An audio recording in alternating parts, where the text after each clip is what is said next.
to the Talking Blondes. My name is Caitlin, and I'm so happy to have you here with us. And I'm being joined by my beautiful, wonderful co-host, Virginia. Hi everyone. My name is Virginia, and I am joining Miss Caitlin here today on a new episode of Talking Blondes. Yay! And we want to just give a shout out to everybody listening. We just had Valentine's Day just a few days ago. So, want to say whether you were with someone special or maybe just a group of friends who are also special, right? Or maybe your special someone was you and you just had a day of, just self care, all the good things. We hope you had a wonderful holiday. And my goodness, already the middle of February, Virginia. What the heck, Crazy. girl? I know. What? How I is know. this a thing? How? My goodness. Well, so without further ado, I will get us started here, but I do want to just kind of give a little bit of a disclaimer that this episode is going to feature just some kind of heavy themes. Um, there will be some light moments, of course, throughout and everything, and we're not going to make it too dark. But just want to, kind of preface with that. Just be mindful. It may not be the right episode for you for right now, and that's okay. We have a ton of other episodes already out there for you to check out, and there's going to be more to come. So just keep that in mind. And we are so happy just to have you with us, and we thank you for showing up with us today. Yes, So, thank you everyone. And yeah. I can say that this is a heavy topic that we're about to go over, but Miss Caitlin here does have your best interests. So just trust the process. Trust the But process. trust the process. But as she said, if this is not for you, that's okay. Hmm. Please do what feels right and comfortable to you. Of Most definitely. Thanks, Virginia. course. Well, I will get us just kind of kicked off here in true Talking Blondes style. We like to kick things off with a quote or two. Key phrase for me or two. I do have two lined up for us. So we're going to start a little bit lighthearted here and just kind of ease our way in. So this is technically lyrics to a song. Odds are, unless you've been living under a rock, which, hello, welcome to the world. Odds are you've heard this before. And don't worry, I'm not going to sing it. I won't do that to you, I promise. But here we go. So the lyrics are: You walked into the party like you were walking onto a yacht. Your hat strategically dipped below one eye. Oh, yes, girl. I love that. Anybody who's listening and doesn't know, Virginia's like bopping her head to this, and it's everything. It's everything. Your scarf, it was apricot. You had one eye in the mirror as you watched yourself gavotte. All the girls, and I should say all the girls, dreamed that they'd be your partner. You're so vain. Mm. Carly Simon, everybody. Wonderful song. It hits.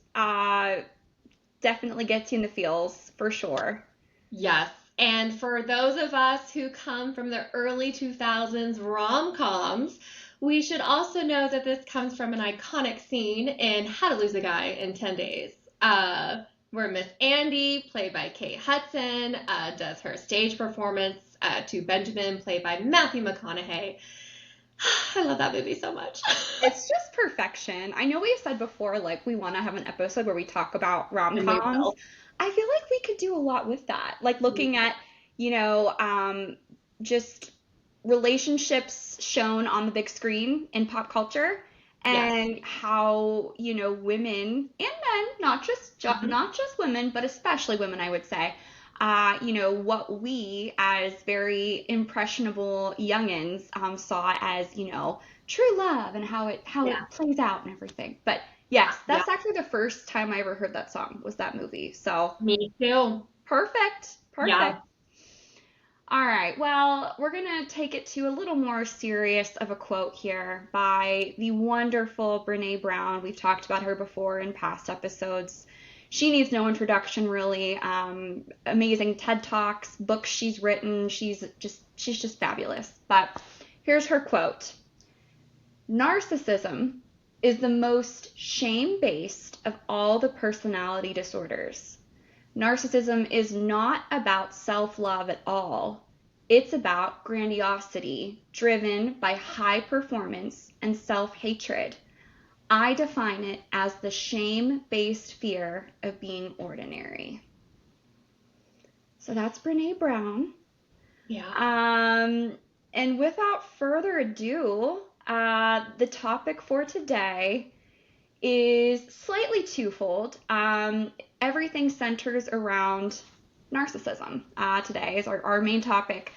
We're going to talk about narcissism. We're going to talk about what it actually is, because I think, unfortunately, there's often maybe some misconceptions out there.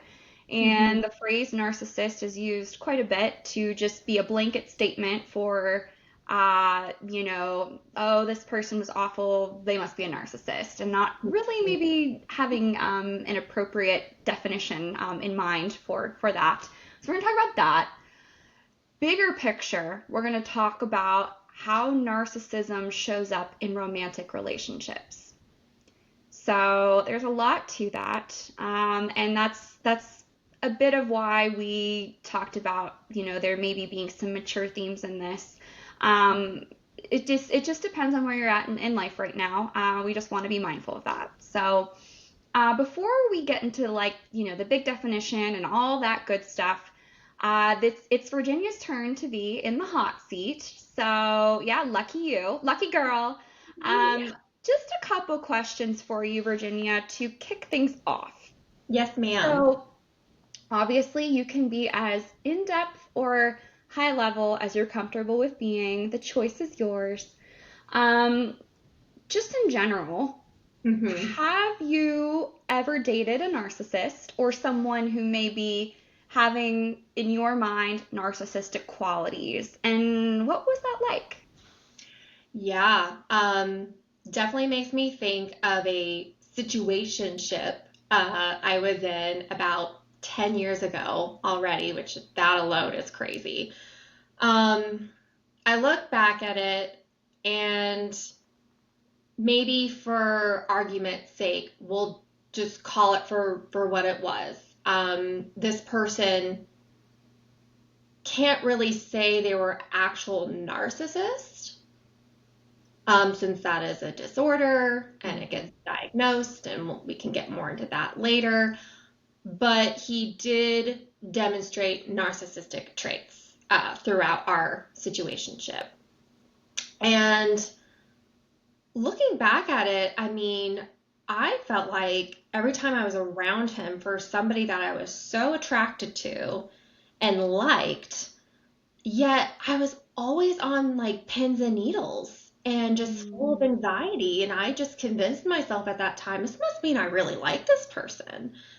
Well, now I'm older and wiser, and I'm in a far more loving and healthy relationship. And I look back at that time, and personally for me, I just think our energies were clashing all the time. That this was just not the person for me, and that's okay.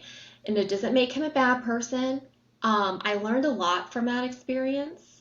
But since I didn't really date and I didn't really have relationship experience, I just thought that was all normal.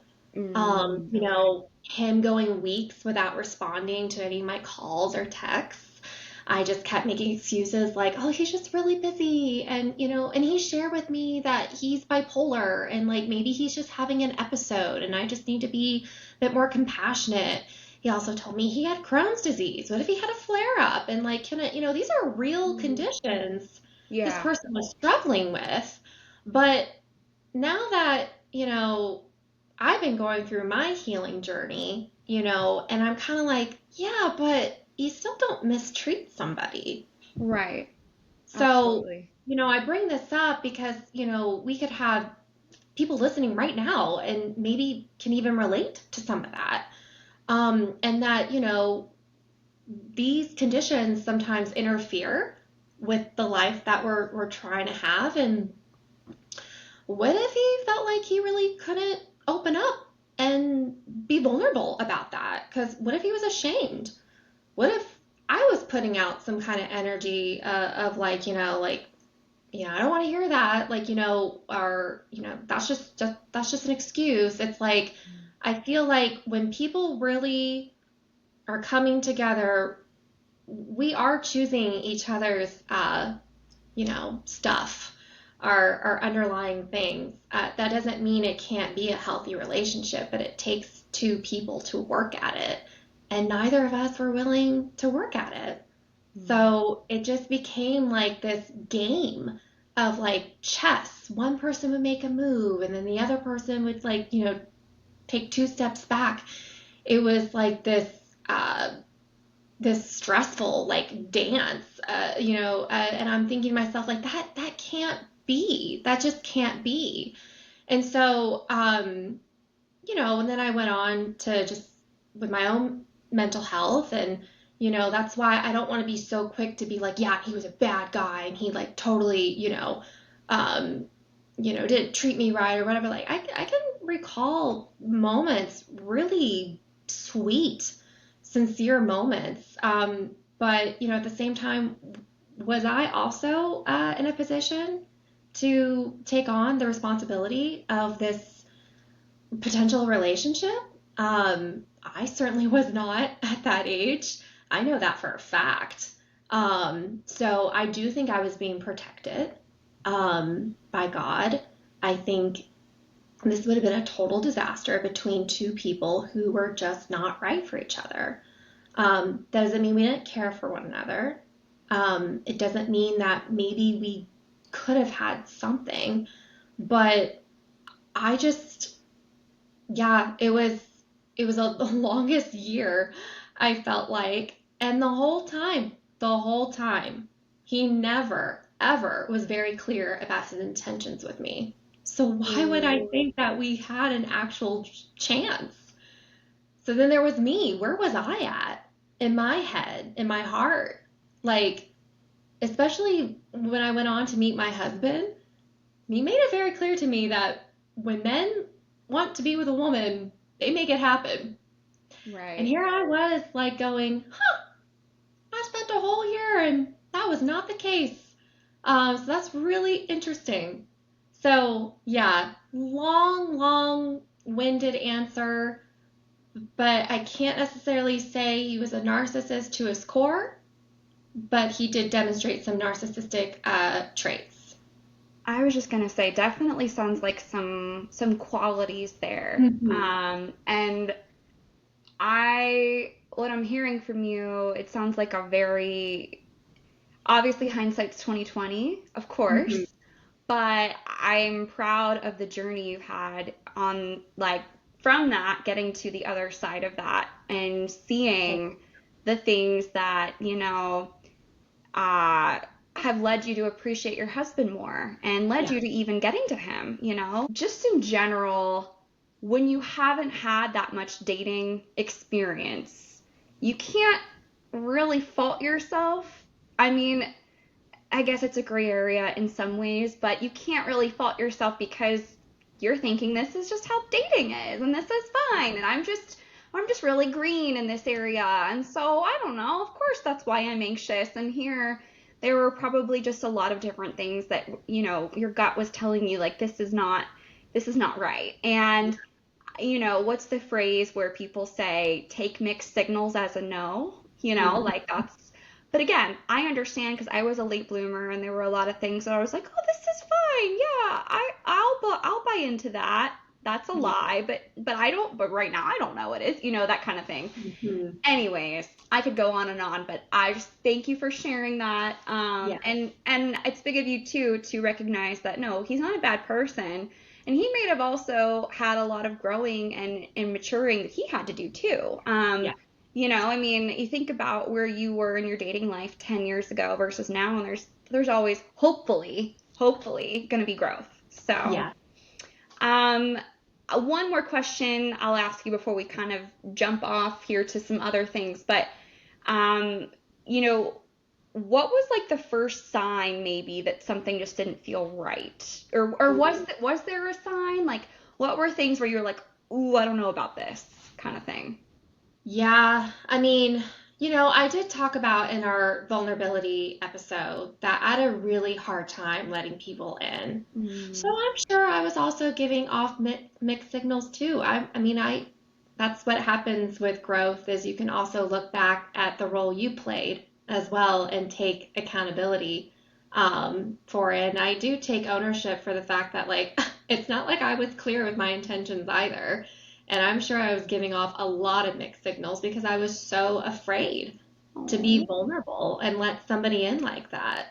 So, it's very possible he was also responding to some of that as well. Like, I can't figure this girl out. He even said that to me. He's like, I can figure people out. I can't figure you out.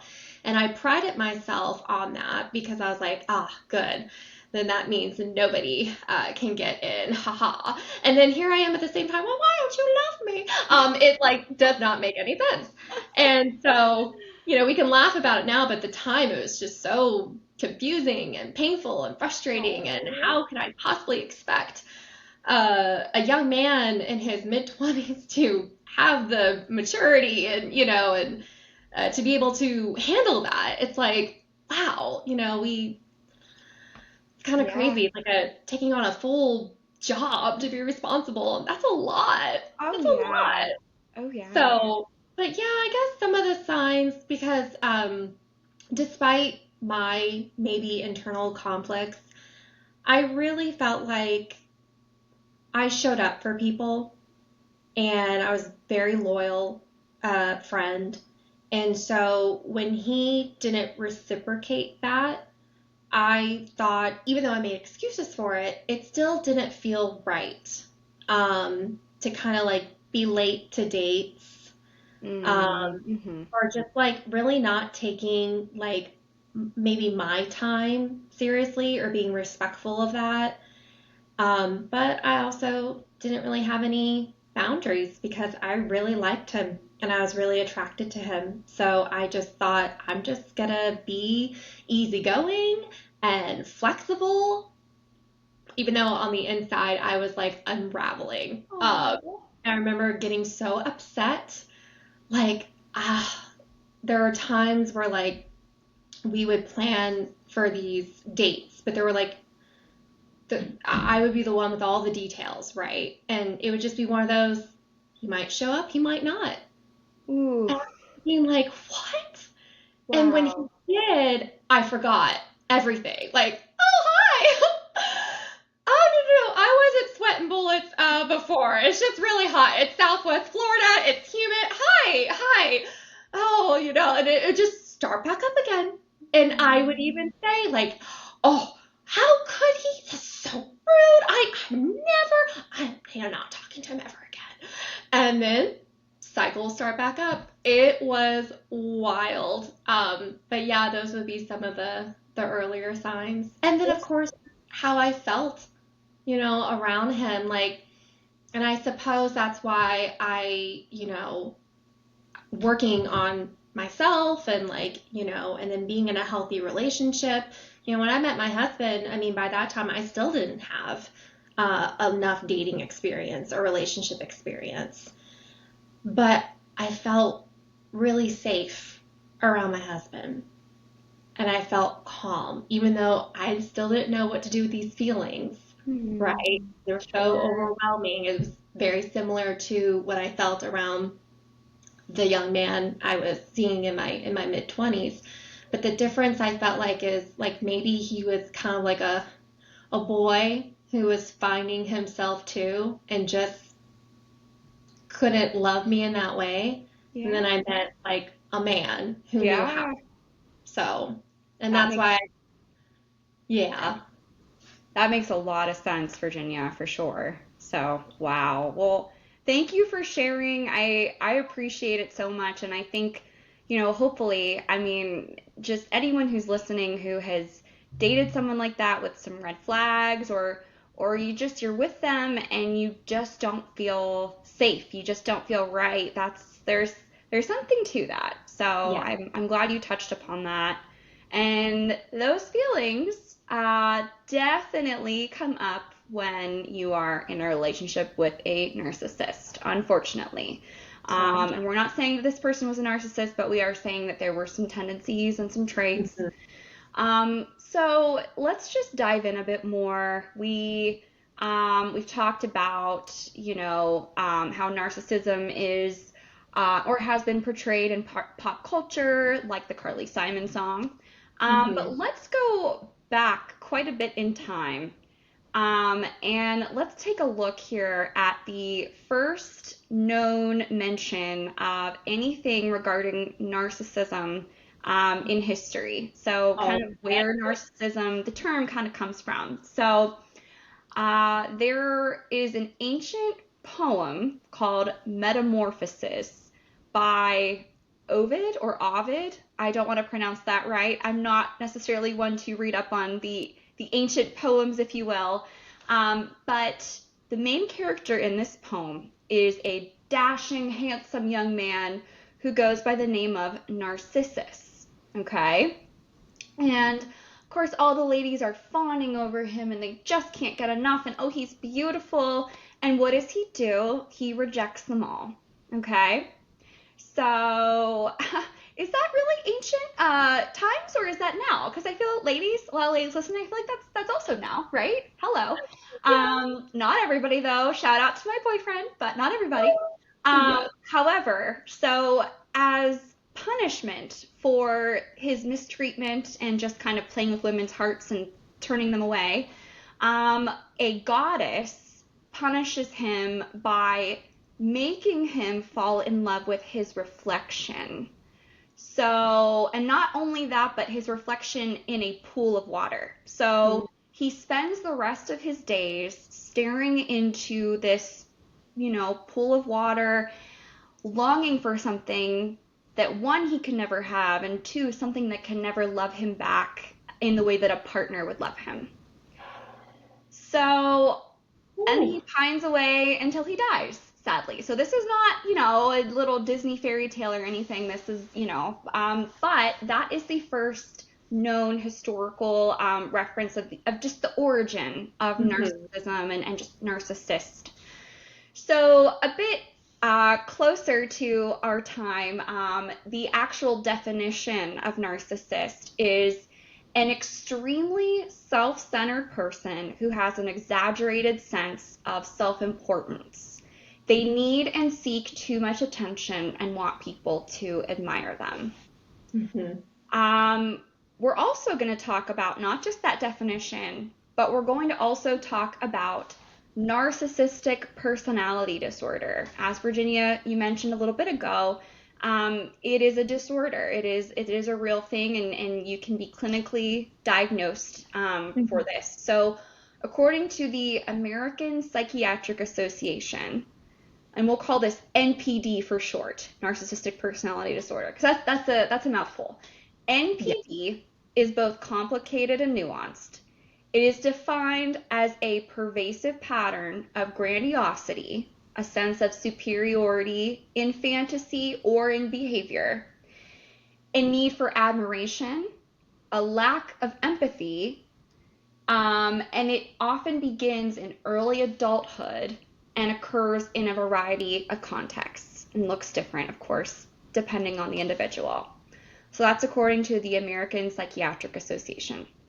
Um, I do want to also note here that you can have narcissistic traits and not be someone who has NPD. Mhm. Um, we all have narcissistic traits. If we were to take some kind of psychological test out there, I'm sure we would all have bits of narcissism just in our general makeup, right? We all have moments where we might act a little bit big headed, if you will, or whatever, but that does not mean, oh, this one action that this person took makes them a narcissist. Oh, Caitlin posted, a selfie and she's wanting all these compliments, so she's a narcissist. Or, Mhm. oh, so and so is, trying on dresses in the department store, and they come out and they want all their friends to dote on them. They're a narcissist. That's not how this is. I think that should be common sense, but I also know that many of us are kind of quick to just jump on that. So I just kind of wanted to make note of that. Yes, and thank you for doing that, Caitlin, because I do think it helps. I think a big part of why Caitlin and I do this podcast is for educational purposes too, right? Just retraining the mind to not be so quickly to jump, to conclusions or to judge, right? Because as Caitlin went over the definition, this is very nuanced. That doesn't mean, though, making excuses for one's narcissistic behavior. And we'll get into that as well, because I do think that if you are listening to this and you feel like part of you is like, oh my goodness, I might have some narcissistic traits, or I'm involved with somebody who demonstrates narcissistic traits, there is still a sense of personal responsibility and accountability for that. But yeah, it's and like Caitlin was saying, maybe you don't want to hear it, but we actually do all fall on the narcissistic spectrum. It doesn't make you a bad person. Does it make you less than? I hate to say it, but it makes us human. It makes us human. Absolutely. And if your upbringing, or if you were in a relationship, with a narcissist or somebody who demonstrated narcissistic traits, more than likely, subconsciously, you could have even adopted those behaviors as well, as a form to protect yourself because you were in survival mode. So this is how nuanced it gets and complex. I also help women with that. I was one of those women. So consciously, I felt like I wasn't hurting anybody. I wasn't intentionally going out of my way. But I had narcissistic traits. Mm-hmm. I had a lot of selfish behaviors. I called it out in our perfectionism episode. I was a little spicy in that episode. But it just gets to that point where in our mental health journey and our, personal growth, that it's like, okay, but what are we going to do about it? Because it's hurting me, it's hurting the people I love. So what are we going to do about it? Amen, sister. Amen. And I appreciate you weighing in on that too. Thank you. Yes. Well, let's talk about the qualities of NPD. Again, according to the American Psychiatric Association, those with NPD may have, as I said, a grandiose sense of self-importance. They might exaggerate their achievements and their talents. They may be preoccupied with just these outlandish fantasies of unlimited success and power and brilliance, and it's great to have goals, but they may also not really have any plan on achieving them. They may just think it's going to happen overnight because they think that they are better than everybody else and they just deserve to have all these things. They also require excessive admiration. There's a sense of entitlement for favorable treatment. Taking advantage of others in order to achieve their own goals, get what they want, and having a lack of empathy while doing it, not really caring how someone else feels as long as they get what they think they want or they need or they deserve. Mm-hmm. It often also shows as just arrogance, haughty behaviors or attitudes, and it can, also show up as being envious of others or believing that others are envious of you, you as the person with NPD, like they want to be me kind of a thing.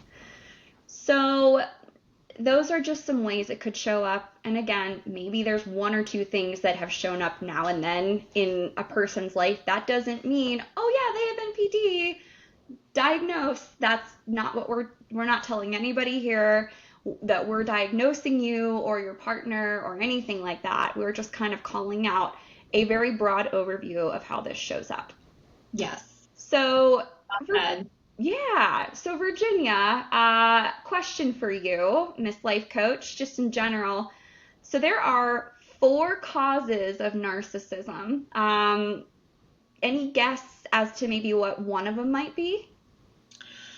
Yes. One of my guesses, and I brought it up just about a minute or two ago, would be our upbringing. So our caretakers who could have demonstrated narcissistic behaviors or were narcissists themselves. Yeah, absolutely. Bingo. So we do talk just in general, I think, a lot about how, just in psychology, is it nature or nurture? In this Mhm. instance, it can very much be a bit of both. So absolutely, the nurture part, as you're saying, your loved ones and your upbringing, your caregivers, they, absolutely can be a big cause of that. What you see is often what you mimic. And that's just very much a thing. We can't always help that, really. Another point of just trait, I guess I should say, another trait that can cause narcissism is genetics. So that would Mhm. be the nature part, just kind of something that's in you. Going back to the nurture part though, so we're gonna, we were talking about just your caregivers, things like that. It could also be some sort of childhood abuse. Maybe it's not a caregiver, maybe it's something outside of the home or trauma. And that trauma could happen during childhood, it could happen later in life. Virginia, you were saying earlier, it can show as a defense mechanism. Yes. Like, wow, I can't believe that person did that to me. I'm so much better than that. And you're wearing this armor, Mhm. which you deserve to feel special and love yourself and all the things, but you are wearing this armor as a way to fight off it ever happening again, and you overcompensate and you have narcissistic traits and qualities in that sense. Yes. And then the last one here that I've got is just personality and temperament, which Mhm. in my opinion is kind of genetics, but according to the APA, it's not. I mean, it is, but it's not. So we're gonna trust them. So yeah. No, it definitely sounds like a combination of nature, nurture. Hmm. I mean, there are just some people who are wired that way. It doesn't necessarily mean though it has to be destructive, Sure. right? This is where the self-growth and healing comes from because you can actually harness a lot of those traits. Um, Mm, I know maybe some people might not think so, but yeah, absolutely. I mean, why couldn't you?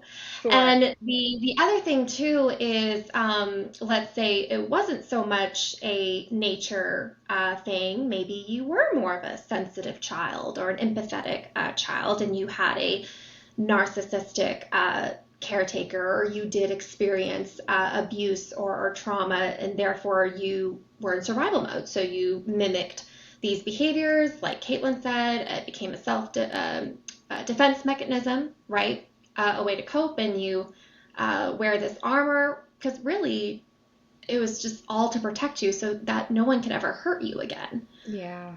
But on the surface, it looks like narcissistic traits. It can be unlearned.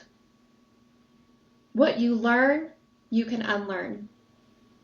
What was programmed can be reprogrammed. It is very possible. So please, as you're listening to this, know that there is hope. I love the optimism and the glass half full side of this because we need it for an episode like this. Absolutely. Healing is always on the table. Absolutely. Good stuff. Well, you probably knew this, but I'm going to ask you anyway. Did you know, Virginia, that there are actually different types of narcissism? Yes, I found out about, gosh, maybe 4 or 5 years ago. Okay. All Okay. because of somebody in my life who definitely embodied narcissistic qualities, and I can open up more about that in a future episode. I can let you know it was not a romantic relationship, but I'll just leave it at that. And I was just so curious because for those of us who are in the hands of somebody who demonstrates narcissistic traits, without maybe that education or awareness, we take a lot of things personally and we think something is inherently wrong with us. That's why this person's treating us this way. And it's so I got curious. I'm like, it can't be me. Like, I think it's just this person. Something must have happened to this person at some point.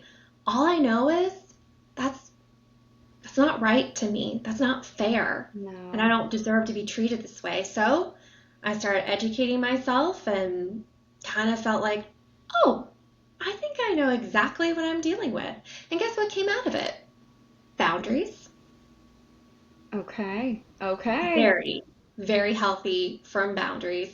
Good. A sense of self-worth and self-love, and I took the power back. Good. See, and that's the power of learning about something, not just saying, well, this is a thing, I can't change it. And sure, you can't change a person, but you can learn, coping mechanisms that are healthy and learn what you will and won't put up with and how to, like you said, establish those boundaries. So, wow. Yeah, that's great, Kayla. Yeah, knowledge is power. Yeah, it is. And I hope it just instills, again, hope, because this is a tough road to navigate, especially if you are the one who's involved with somebody who demonstrates narcissistic traits. But it is still very possible for healing. But that person does have to be open to it. But for you to feel like so, like, not helpless or hopeless or even defeated, these might be more of the areas of focus. Big time. That would be the knowledge and the education of it. Yeah, absolutely. Well, you knew more than I did 5 years ago. I was not aware of this until, I don't know, maybe 2 years ago, if that. Okay. So yeah, I was that kind of person who was like, oh, if someone is a narcissist, then they just love themselves way too much. And they're just so cocky and they are just, wow, like your head's so big it can't fit through the door kind of thing. And to be fair, that kind of, I would say, is one of the types, but there are four, so there's 5 types in total. So let's just kick these off. Let's go through them, all 5, and let's talk about how they show up in relationships and what that looks like. All right, so we're going to start with number 1, and that is overt narcissism. And that is definitely, I think, if you're not very educated in what narcissism is, it's probably the first, and if you're like me, first and only one that comes to mind. So it's characterized as someone who is arrogant with a grandiose sense of self-importance. These people don't cope well with their insecurities and their vulnerabilities. They tend to feel depressed or humiliated when they're slighted, especially if they feel that people don't admire them in the way in which they deserve. A tactic that they often use to secure their sense of position is shaming, and they will very much do this to their partners. They will put you down or make you kind of question your self-worth as a way to make themselves look better. If this is your partner or someone that you've dated, and you're thinking, wow, like maybe that this could be a situation that I'm in right now, think about this. Are you overly criticized? Is your partner over the top to you or towards you in being rude and sarcastic? And I'm not saying like, oh, you can never have a disagreement or the person's going to be an overt narcissist, or oh, no one's allowed to say anything in the heat of the moment, and if they do, they're a narcissist. That's not it. But if this is a very big recurring thing, then there may be something more to it. An overt narcissist may struggle with maintaining relationships because they're often seeking what's on the other side. The grass is always greener. They're often seeking something better. And when you date someone like this, you may pick up on a lack of empathy, an unforgiving nature, or just severe anger. So that is the first one. We're going to go through the rest of these here, and then I'm going to get some life coach feedback in a little bit. So we'll move on to number 2 first, though. So we just did overt narcissism. Now we're going to move on to number 2, which is covert narcissism. So it's kind of like it sounds. This is seen as another way we can call, or another phrase we can use for this is closeted narcissism. So they're flying under the radar. They're less obvious. If you're dating someone with covert narcissism, you may not even know it for this very reason. The main traits of a covert narcissist include defensiveness, fragility, social withdrawal, and sensitivity to criticism. These types of narcissists are more, what's the word? They're not as social or outgoing. They kind of hold back. And, again, if you're like me several years ago, you think, oh no, the narcissist is the person in the room that is demanding and commanding all the attention and has to be, in the star of the show. That's not how these individuals show up. So they can be introverted. One way to spot a covert narcissist, this is someone who is constantly seeking reassurance of their talents, their skills, their accomplishments by putting themselves down and fishing for compliments. So, they may engage in emotional abuse or put themselves in a position to receive praise from you. I'm just thinking of something small, but, you're at a dinner party and, you're with your partner, and maybe your partner loves to cook, and your partner feels like they're being outshined because they're not hosting, they didn't cook, they didn't do this, but they think it's like the thing they're the best at, right? And so maybe they're saying, oh, this is a lovely meal, I could never do something this good. And then like that, you've got all eyes on them.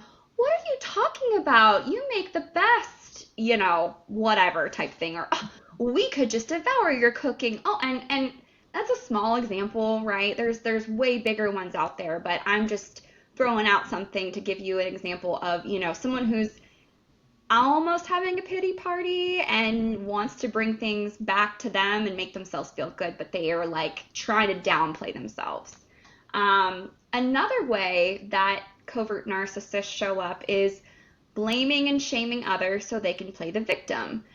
This can look or show up as exhibiting passive-aggressive behaviors, making their partner question their own version of reality, and ignoring their partner's emotional needs.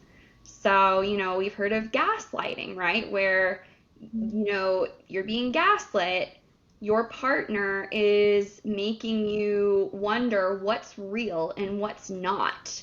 No, I didn't mean to say that hurtful thing, or my partner thought it was hurtful. Was it hurtful? I must be a terrible person. But now here I am, trying to boost their morale and make them feel good about themselves, when in reality, I don't know. Did I actually do something wrong? I don't think I did, but maybe I did. Maybe I'm the bad person.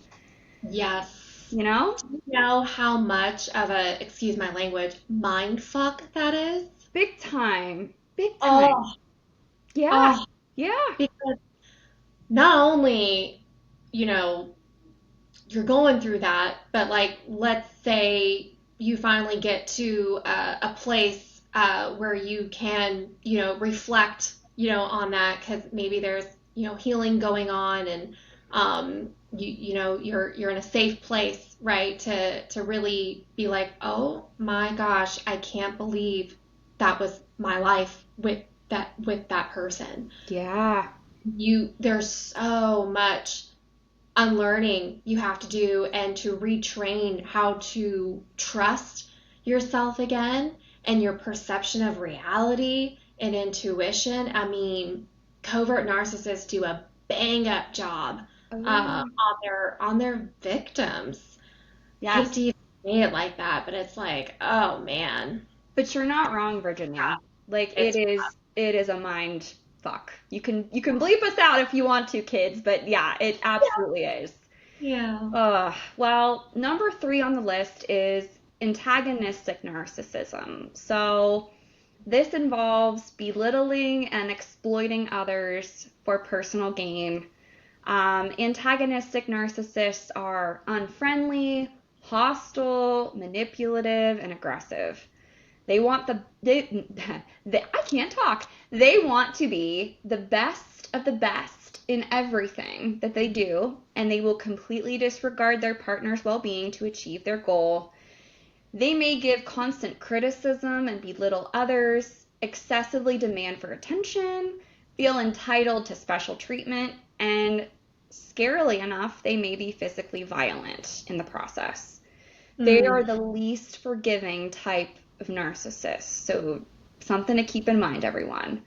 yes. If you've dated someone like this, or if you're dating someone in the past, or if you're dating someone now, and this may hit, odds are you feel invisible at times when you're around an individual like this. Why? Well, because you are not their partner, you are really their prop or their servant. In doing this, you can feel as though you've lost your self of worth. Mhm. Sadly, I can attest that I have dated in the past like this, and it is not a good feeling, everybody. Mm. You kind of question what, who am I? Why, what value do I have outside of this? What value does this person see in me as a person apart from Mhm. helping them look good or helping them achieve whatever means that they are trying to get? So, not a fun feeling.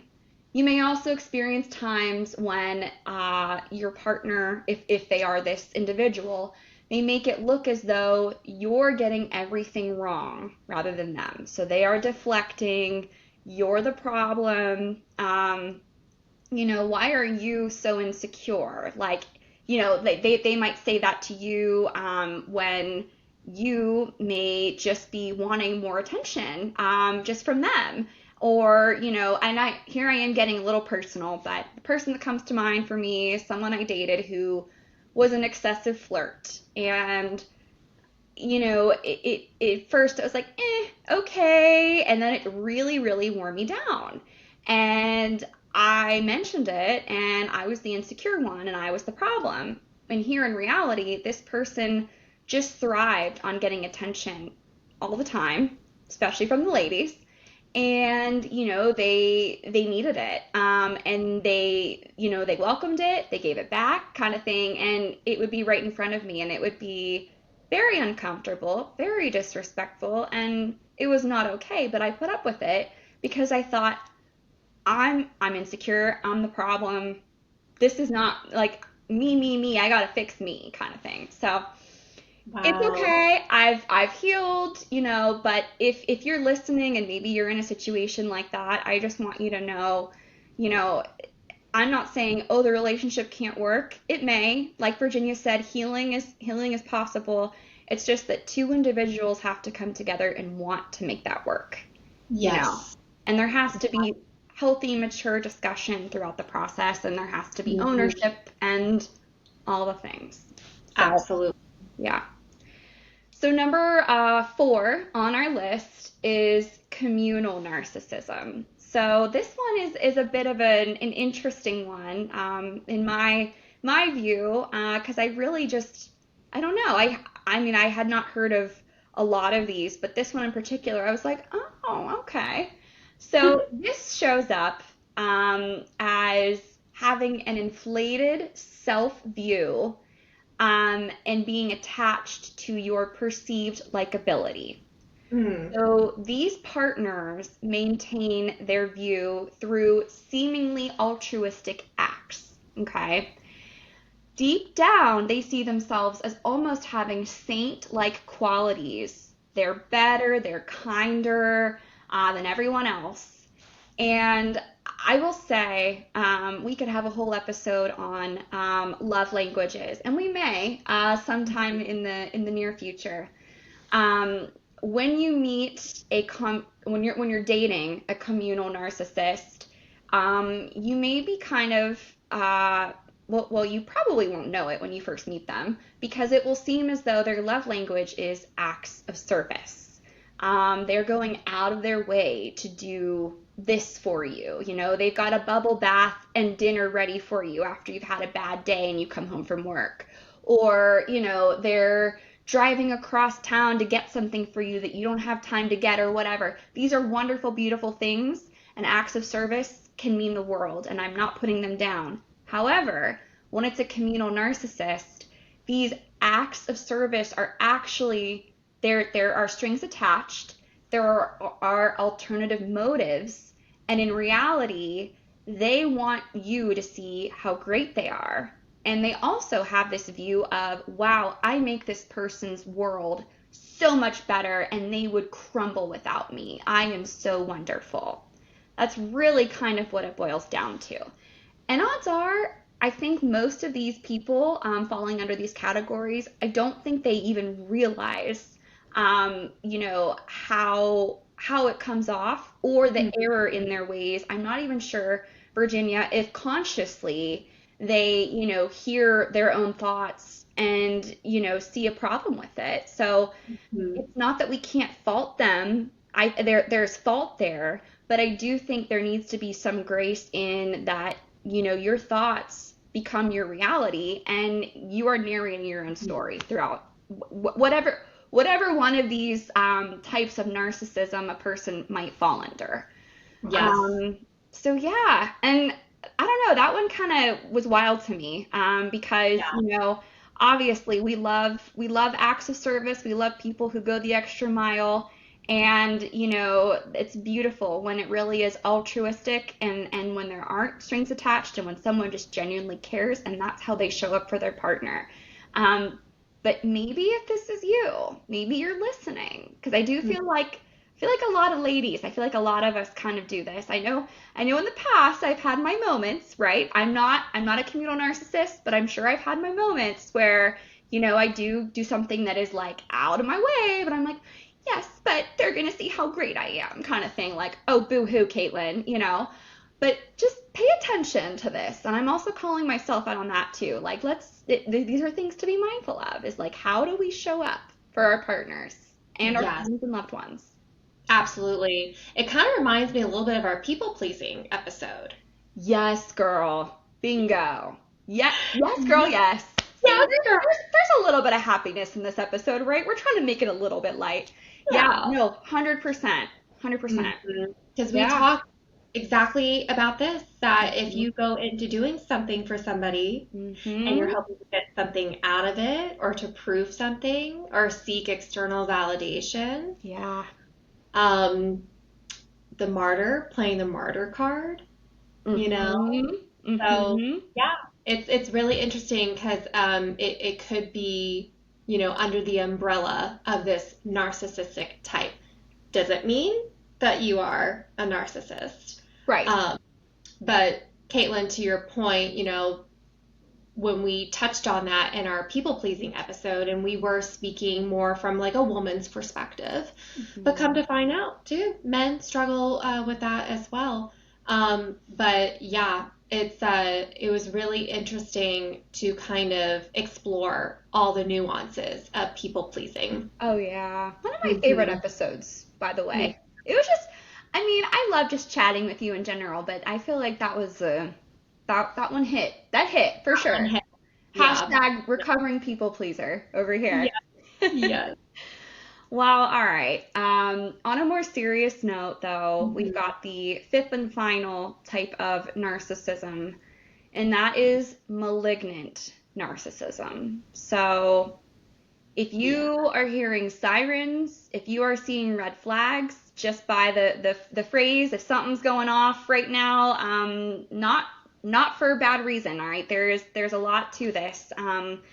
These individuals are aggressively malicious and indifferent to morality. So I'm just gonna let that sink in for a sec. It's a heavy one. They are passionately and relentlessly malevolent.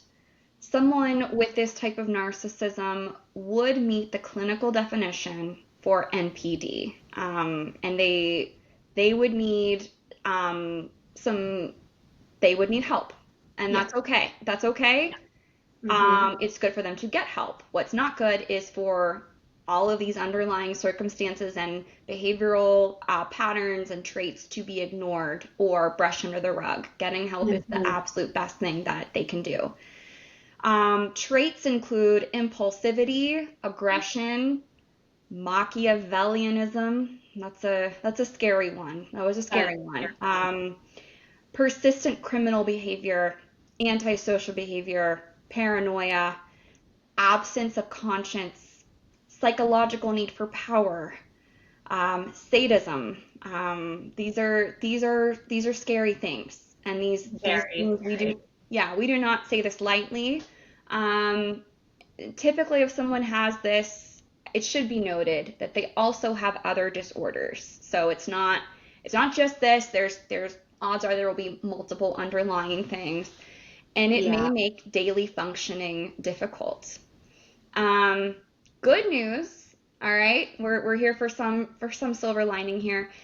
Luckily, this is the least common type of Mm. narcissism, at least according to studies and reportings and everything. So I'm happy about that. Um, Yes. However, being in a relationship with this type of person would be incredibly challenging, Mm-hmm. and absolutely soul crushing. I think a lot of individuals out there, including myself, and I think you in the past as well, Virginia, both of our past selves, we have wanted to be fixers, whether it's significant others, friends, family, whatever. And that's a beautiful thing to really want to help somebody. But someone with this type of narcissism, you are not going to serve them, and you're certainly not going to serve yourself by trying to fix them. This needs clinical help. Okay. Mm-hmm. I can't stress that enough. Yes. The fact that they get enjoyment out of harming others can and most likely will put you at a great risk for both Mm-hmm. physical and emotional abuse. Okay. Yeah. I'm not saying this is a one and done. You can never ever be around this person again or whatever, but they will not get better and you will not get better by sticking around in this moment without help, without Mm-hmm. security, without you first seeking safety and then trying to get them the help they need. Has to be that. Has to. Agreed. Yeah. So I, oof, I don't know. I know these are heavy. I have had a little bit of experience with dating someone in this category as well. I'm not going to go into details, and I'm just one for the sake of time, and two just for the sake of wanting to be just respectful and just keeping it a little bit less heavy. But I want to say, ladies and gentlemen, because this is not a men only or women only thing. There is another side. You can reach the other side. I'm not with this person anymore. We do not have contact. God saved me by His good grace. Um, and I just want anyone listening or watching to know that you do not have to remain stuck in something that is not safe, that is not loving, that is not nurturing. Um, I just can't say that enough. I really Yeah. can't. If you are with someone who has this, or who may exhibit traits like this, please don't shame yourself. Please don't fault yourself. Um, One thing about narcissists is they are very good at charming and they are very good at Mm-hmm. convincing people. And odds Yes. are they saw a lot of good in you and they worked their magic on you. And that's not something to beat yourself up over. I just want you to know there's a way out. There are resources. There are people Mm-hmm. who care about you, who love you. There's always, always a way out. Okay. And it's fighting for yourself. You have to save yourself before you can save anybody else. So just gonna say that. Um, and now, Virginia, I will move it on over to you for a little bit here. And I just would like to get some input from you. And I realize that every example of narcissism is going to be a case by case situation. Mm-hmm. So I understand that, you know, there's no blanket statement of advice that you could give anybody because it's going to depend on the severity of the situation and a number of other factors. Yes. But high level here, what advice would you give to someone who you think may be dating someone that is a narcissist, I guess? Yeah. Well, thank you, Caitlin, for, coming from a place of understanding that, it will be case by case, and I don't have all the details of your relationship, that dynamic. But if I had to give like basic coaching advice and just like a very basic approach, my focus would be on, and I'm a woman's coach.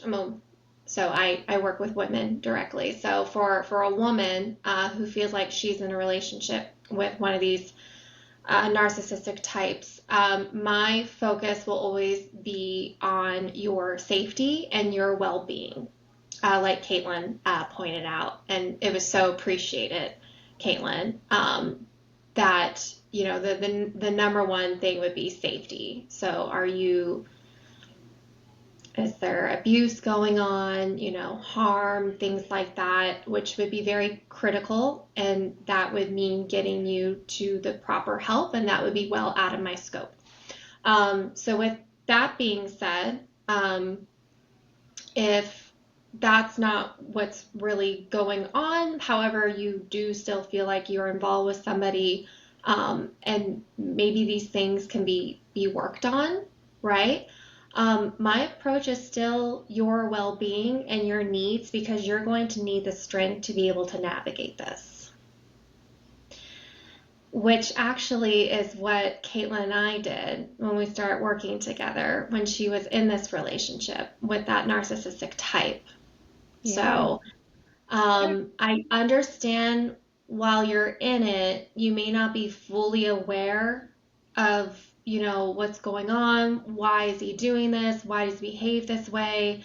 However, though deep down something's not right. And if you've been with one of those narcissistic types, especially the ones who have kind of been gaslighting you and has convinced you that he's great, you're not, and it might be really hard for you to even open up to somebody because you're afraid to be judged. I want to let you know I get it. We get that. I would still very much encourage you, though, to confine into somebody that is trustworthy and that can help guide you to whatever that kind of help may be, whether it's counseling, whether it's coaching. But yeah, that's what my work was with Caitlin. I had no control over this relationship that she was in. So even though I sensed some red flags and, we would talk about it, and ultimately it was up to her of what she, wanted to do with the advice and, as she was navigating that in her relationship. So I very much just kept the focus on Caitlin's well-being. Caitlin's safety, Caitlin's needs. And so I believe that's applicable to other women as well who might be in need of that help. Some things are going to be out of my scope, but I understand that. So just to keep it really simple and basic, I think that would be my advice and my approach. Yeah, I agree. And I want to say too, for anyone listening, I think you definitely, if you're dating a narcissist, you definitely are afraid, or it's natural, I should say, to be fearful of talking about it to someone else Hmm. because they are so good at winning people over. Yes. So you go to a mutual friend of, yours and your partners, and you want to talk to them, and they say, "What do you mean? He's so Mhm. funny. Oh my gosh, he's so sweet. You guys must have the best time. He is the life of the party. You must never have a dull moment with him. I'm so jealous of your relationship." You'll probably hear things like that because that Yeah. person only sees what the mastermind who's pulling all the strings, the puppeteer, wants them to see. And so Right. I don't want you to feel fear that your emotions and your personal experience will be shut down if you do talk to a life coach or a therapist or a specialist in any which way who is trained to help you walk through this. So I Yeah. just want to get that out too as well. And Virginia, you always made me feel like I was valid or validated in my experience and everything. And there are multiple sides to every story, and that's just how life goes. But that doesn't mean it's okay to stay in a situation that is harmful, whether it's physically or emotionally to you, or if there's children around, especially if there's children around, any Yes. which way. So Absolutely. another question, again, it's similar type of thing, but we're gonna flip flop. So Oh, for you, Virginia, we're gonna say, let's say someone is listening to this and they're thinking, ooh, I might be doing some of those things in my yeah. relationship, okay? Yeah. And again, I know you don't have any details, neither of us do. So, again, kind of a blanket statement here of general advice. What would you tell someone who is getting curious about maybe how they're treating their partner? Yeah. Well, ladies, um, that was me. So when I got involved with my husband, I was that person to my husband early on in our relationship. So, and that's why I'm a big believer in that their healing is possible and that you can unlearn and learn so many other, more useful things and helpful things for not just for your relationship, but the relationship with yourself, which is also just as important. Um, but yeah, I would say it's good that you're curious. Lean into that curiosity. Mhm. Um, it's gonna be painful, right? The process of even shedding all of that is gonna be painful. So I'm not gonna really sugarcoat it. Um, there might even be times because you're fighting this part of you that you're not the problem and that it's clearly him, and if he just would do this thing that wouldn't trigger you or upset you, everything would be fine. um if that's kind of what some of your struggles are, well, so far with my personal experience in healing that, it's been a lot of inner child work and my self care and meeting my needs to become a healthier, stronger, more loving person. So it's a journey. It's a process. I will always encourage anybody to start it. Um, there might even be times you want to give up. You might even want to give up on this person because maybe they're your mirror, maybe showing things that you don't like. But if you genuinely feel like this is your person, and that not only do they deserve, your true, authentic, vulnerable self, remember you deserve that too, because you're the one who's living right this life, this whole experience. It's wild. So I came from, the clinical side when I first started my mental health journey, and it served a purpose. I laid some groundwork done, and had some level of awareness. I think those things are very helpful. And then it just got to a point where I just wanted to kind of like, elevate my life. And so I seeked professional coaching to help me grow in those areas. And I'm very happy to say that is what I'm doing today. Hopefully, I do hear from the women I work with that that's, what their experience is, but that's what I hope. That's what I'm doing.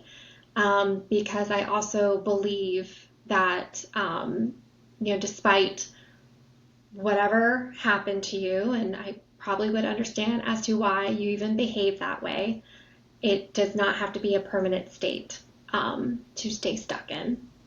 And you absolutely still deserve, despite those traits, to be loved. But you absolutely have to take ownership of this. Yeah. Beautifully said. Beautifully said. And I would also say, because you and I ran into this just with the life coaching experience that, you had with me in helping me get through a lot of things. And, we both would say it's not easy, but it's not meant to be. It's not meant to be a walk in the park or sitting on the couch watching Netflix. If it was, well, you'd be doing that. Yeah. Think about when you go to the gym to work out your body. Like, hopefully it's not super easy or you're not getting stronger. Same Mm-hmm. thing with something like life coaching. Now, granted, should you be dreading it every single second and hating your life the whole time? No. And if so, you are probably not ready for it, or you just have not found the right coach, maybe a mixture. But Yeah. Virginia is someone who comes and meets you where you're at, recognizes and validates what you're going through, and says, all right, you ready for something? I got something up my sleeve. You ready? And she brings it. She brings her expertise. She brings her background. She brings homework, things for you to do outside of the conversations with your relationship with your significant other. She brings it all. And yeah, it's got to be a challenge. What's the phrase? Nothing worth having comes easily. So, Yeah. so yeah. So thank you, Virginia. And before we You. wrap before we wrap up here, I also want to just touch upon a few things that are traits that attract narcissists, right? Because I think a lot of 20 and 30 something older, 40, 50, whatever, women in those age brackets probably think, do I just have a target on my head or a sign on my back that says, here, come find me, narcissist, let's do this, I'm ready with open arms. So there's just a few traits here I have that I want to just cover, and I'm not saying these are all bad traits. In many ways, some of these traits are actually they can be used as what's the phrase? Strengths, I guess I should say. They're not all weaknesses, but a lot of times a narcissist will prey upon these. So high empathy and compassion. If you're an empath, which I am, I feel all the things. I feel enough for my partner, me, my mom, me, my friends, me, everything. I feel it all right? And it's really hard to turn that off, but that is me. If you're an empath, if you are very compassionate, narcissistic individuals are drawn to people who are deeply caring and people who will validate their feelings.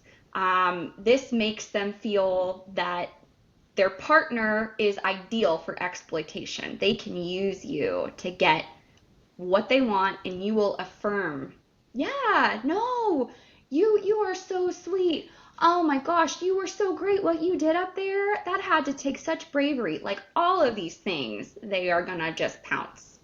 And that's not to say if you do that in a relationship, that's bad, because that is a beautiful, beautiful trait, a beautiful thing to bring support and love and genuine kindness and care towards your partner. What goes wrong is if they take advantage of it. Right. Right. Hmm. Having weak boundaries, and as Virginia said earlier, people pleasing. Those of us who have or have in the past had difficulty saying no and tend to put others' needs before their own are prime targets for narcissists. Individuals who are high achieving or successful are also a target for narcissists because if you think about it, so many of them want to be only with the best of the best. In order to be the best of the best, so many of people out there just think, well, I've got to run with that same crowd, so they're going to be drawn to you. Mm-hmm. Tendency to overfunction or caretake. So individuals who feel responsible for others' happiness, or as I mentioned earlier, people who want to fix people. I've been that person before. These individuals are highly attractive to narcissists. It makes them feel like they have a safe space. Mm-hmm. People who avoid conflict. People who Mm-hmm. prefer to keep the peace rather than confront. And speak the truth. Like, hey, the way you're treating me, this is not okay. No, people who will just let things slide, a narcissist is gonna love that. Yeah. Need to see the best in others. That kind of goes without saying. And then lastly here, and this one's hard, right?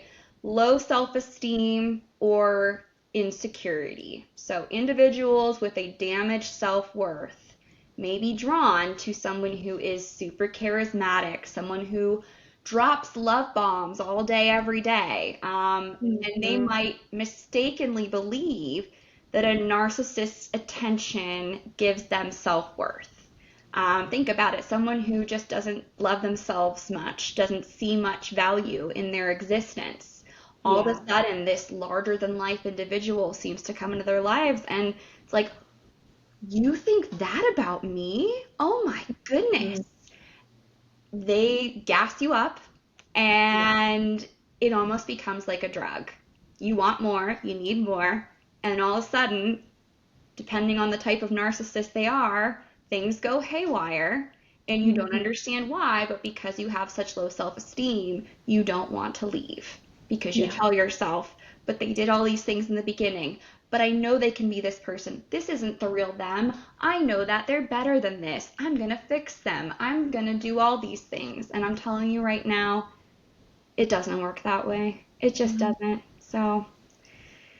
So, with that in mind, please have grace with yourself. If Yeah. you do have qualities like this, we're not here to point fingers or tell you you're wrong or you're this or you're that. We are just here to help educate and Mm-hmm. also help motivate and just remind you that you deserve love. Your Yes. partner deserves love. Maybe you're single. Whoever your future partner may be out there, you want to be the best you can for them, right? And I'm sure, hopefully, they want to be the best for you. And these are all really important things to have and just be Mm-hmm. mindful of to keep in the back of your mind. So, Yes. um, Absolutely. on the bright side, as Virginia had said earlier, healing is possible. Treatment Yeah. is out there. Yeah. Studies show people with narcissism can actually heal and can still lead very happy, healthy lives. So it is possible. As with anything worth having, it's not going to be the easiest journey in the world. But isn't it worth it, everybody? Isn't it So worth worth it it. to It's so actually worth it. to have an authentic, loving relationship, whether it's with your partner, your family, friends, whoever. Um, so yeah, if I just want individuals listening to know, like, if any of this hits home, it's okay. We're here. There are resources out there, and we care. We just want you all to be okay, really, at the end of the Yeah. day, and to feel valued and to feel loved. So, wow, Virginia, that was a heavy one, right? That was a heavy one. But Caitlin, you managed to just really be able to explore this very nuanced, complicated topic with such compassion and empathy. And it hopefully, like myself, leaves with a lot of other leads with other people with hope, with optimism, right? Or just even maybe some awareness of where you're at in this season of your life. So thank you so much for leading in today's episode. Of course. And thank you, everybody who's listening and watching. Thank you for showing up. You guys are amazing, and you are part of the Talking Blondes crew. And Virginia, thank you for just always weighing in with such powerful insight and recognizing that this is not a one size fits all thing. There's so much to this, and that healing is possible. It is. So I appreciate you so much, girl. And yeah, we're gonna pivot a little bit in our next episode that comes out. I won't give it away, but we're gonna pivot back to some other things we've been talking about this year a little bit. However, maybe we'll pivot back to this too. Not narcissism necessarily, but love. Loving yourself, how love shows up in relationships, what love looks like, how we all express love differently. There's a number of things that we can dive into when it comes to just the way that we build romantic connections, the way that we are attached to people, not just in a romantic sense, but just in general, right? So stay tuned for more. And if you've enjoyed this episode, which we sincerely hope you have, if you're not already, we would love for you to follow us on Instagram. Our handle is at Talking Blondes Pod. And then we're also on YouTube at Talking Blondes. And maybe if you would be so inclined, see how politely I'm asking, Virginia, pretty please, share this episode with someone you love, or a friend. Well, you love your friends, I would hope, right? Share it with a friend, share it with a family member, share it with, others who you think might get some enjoyment, or maybe just this would hit home in a hopefully growth mindset type of way. We would just be honored to get to be part of somebody else's, podcast media world, if you will. We'd love to just grow and have more people on this journey with us. So definitely give us a follow if you haven't already. Share. And again, we care about you all so much. We're so thankful that you showed up with us today. Showing up really is what it's all about. You mean the world to us, and we are so excited for more episodes to come. So it's been a journey. It's been a journey, girl. I know. And a big thanks to our community that keeps growing. Yes. So awesome, you guys. Thank you so much. And we will see you on the next episode. Take care, everyone. Bye-bye. Bye.